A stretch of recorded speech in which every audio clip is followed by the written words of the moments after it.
What's up guys, Milton Monkey here. Today I am bringing you a video on how I am making my coins currently on FIFA Ultimate Team.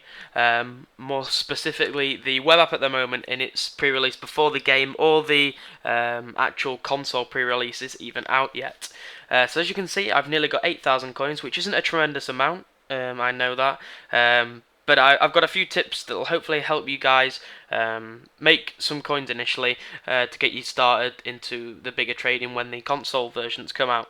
Okay, so the first thing I wanted to advise you on, I suppose, is to sell your players.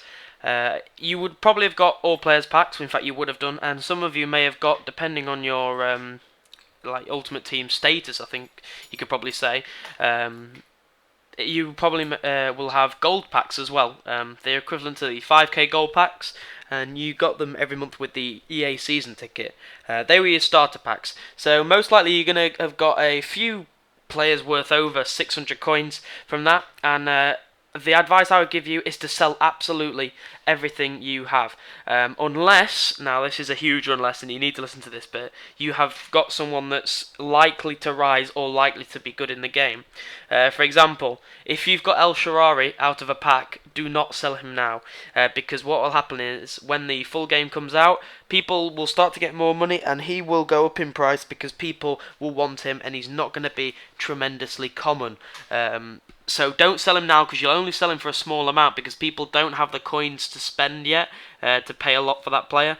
So wait until the game comes out and you'll find that you'll get a lot more coins.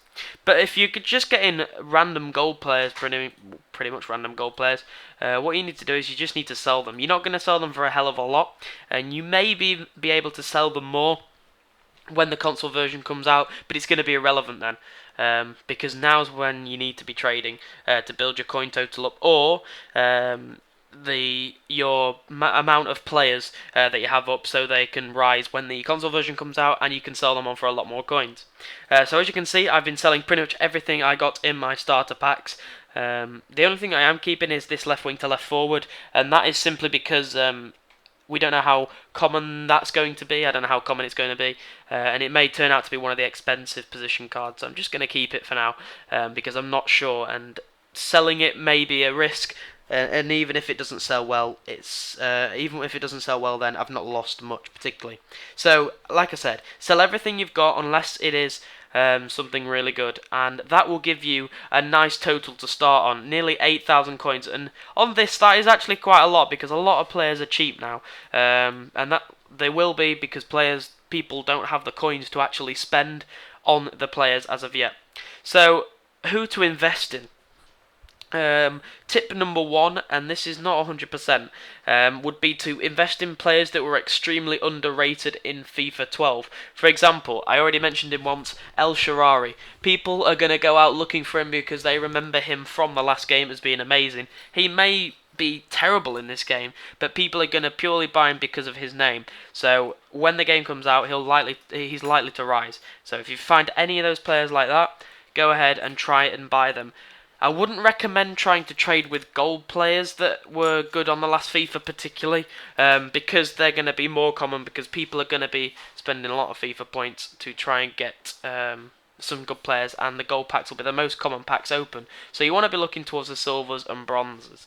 You also want to be looking at new players in the game, so that mostly evolves around youth players. One example I wanted to give is Nathan Redmond. He plays for Birmingham City, which is actually the team I support, but it's not the only example. There's players like Raheem Sterling that have now been brought into the game, and they're players that are likely to be really good in FIFA, or certainly decent in FIFA, and they're going to be new players on the game, so they're going to be a little bit expensive, and also they're silvers, and people won't have used them before, so like I said, that's going to be one of those things that's going to make them quite expensive. And you can already see that Nathan Redmond is relatively expensive. There's one there, 4k, that's not got a bid on, and it's purely because he's got a lot of pace and he's new to FIFA. He's a youngster, and if you like, he's a fan favourite because he's so young and talented. That's why people want him pretty much. So that's the tips I've currently got for you. I'll just give you another example. Another Birmingham example, Jack Butland, another England international already. So certainly be on the lookout for players like that. So To summarise, sell all the players apart from likely to be expensive ones, try and avoid golds, and trade with new players or reoccurring good players. So thank you for watching, and I'll see you